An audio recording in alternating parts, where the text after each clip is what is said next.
Hello friends, welcome back to my channel. இன்றைக்கி நம்ம கிச்சனில் டீ கடை ஸ்டைலில் வெங்காய போண்டா வீட்டிலையே எப்படி செய்யலாங்கிறது தான் பார்க்க போகிறோம். வாங்க அதுக்கு தேவையான பொருள் என்னங்கிறத பார்க்கலாம். அதுக்கு முன்னாடி நீங்கள் நம்மளோட சேனலை ஃபஸ்ட் டைம் பார்க்குறீங்களா? அப்போ மறக்காமல் நம்ம சேனலை சப்ஸ்கிரைப் பண்ணுங்கள், கூடவே பெல் ஐக்கானையும் கிளிக் பண்ணுங்கள்.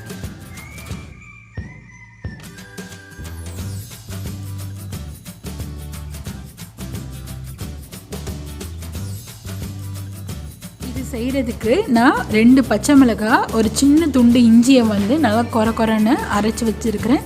இது கூடவே 2 பெரிய சைஸு பெரிய வெங்காயத்தை நீல வாக்கில் கட் பண்ணி வச்சுருக்கிறேன்.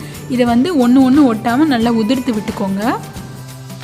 இது கூடவே 2 கொத்து கருவேப்பிலையை பொடியாக நறுக்கி வச்சுருக்கிறேன். கொஞ்சமாக கொத்தமல்லி தலையை நறுக்கி வச்சுருக்கிறேன். தேவையான அளவுக்கு உப்பு, 1 டீஸ்பூன் சோம்பு, காரத்துக்கு தகுந்த மிளகாத்தூள், கொஞ்சம் பெருங்காயத்தூள், 1/4 டீஸ்பூன் மஞ்சத்தூள் எடுத்து வச்சுருக்கிறேன். இப்போது ஒரு பாத்திரத்தில் நம்ம நறுக்கி வச்சுருக்கிறோம் இல்லையா வெங்காயம், அதை ஃபஸ்ட்டு சேர்த்துடலாம். இது கூடவே இஞ்சி பச்சை மிளகாயையும் சேர்த்துடலாம். கூடவே நம்ம எடுத்து வச்சுருக்கிற எல்லா தேவையான பொருளையும் சேர்த்து நல்லா இதை பிசைஞ்சு விட்டுறலாம்.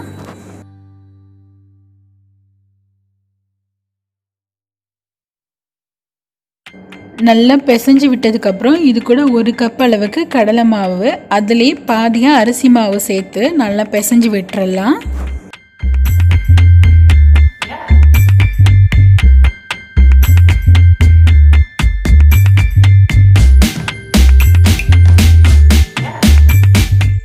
இப்போ இதில் கொஞ்சம் கொஞ்சமாக தண்ணி சேர்த்து மிக்ஸ் பண்ணிடலாம். நம்ம நல்லா பிசையும் போது வெங்காயத்துலேருந்து கொஞ்சம் தண்ணி விட்டு வரும். ஸோ அதனால் ரொம்ப தண்ணி வெங்காய போண்டாக்கு சேர்க்க தேவையில்லை. இந்த அளவுக்கு பார்த்திங்கன்னா 3லேருந்து 4 டேபிள் ஸ்பூன் அளவுக்கு தண்ணி சேர்த்தாவே போதுமானதாக இருக்கும்.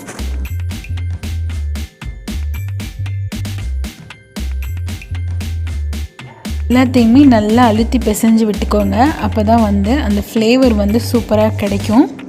இப்போது ஒரு கடாயில் எண்ணெய் சூடானதும் உங்களுக்கு பிடிச்சமான சைஸில் உருண்டையாக உருட்டிட்டு இதை ஒன்றா சேர்த்து பொரிச்சு எடுத்துடலாம்.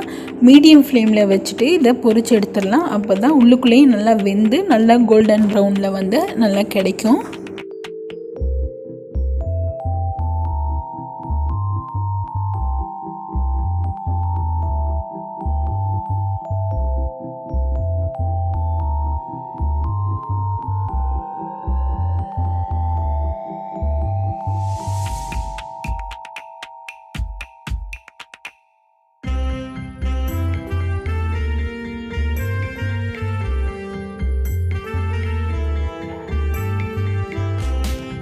இந்த மாதிரி நல்லா கோல்டன் ப்ரௌனில் நல்லா பொரிஞ்சதுக்கப்புறம் இதை பிளேட்டுக்கு மாற்றிடலாம்.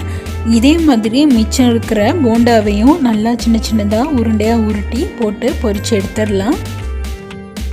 அவ்வளோதான் ஃப்ரெண்ட்ஸ், நம்மளோட டீ கடை ஸ்டைலில் வெங்காய போண்டா சுலபமாக ரெடி ஆகிடுச்சு.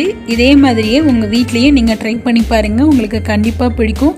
இதை ஈவினிங் ஸ்நாக்ஸாக டீ கூட சாப்பிட்றதுக்கு ரொம்பவே சூப்பராக இருக்கும். ஃப்ரெண்ட்ஸ், உங்களுக்கு இந்த வீடியோ பிடிச்சிருந்துச்சுன்னா லைக் பண்ணுங்கள், ஷேர் பண்ணுங்கள்.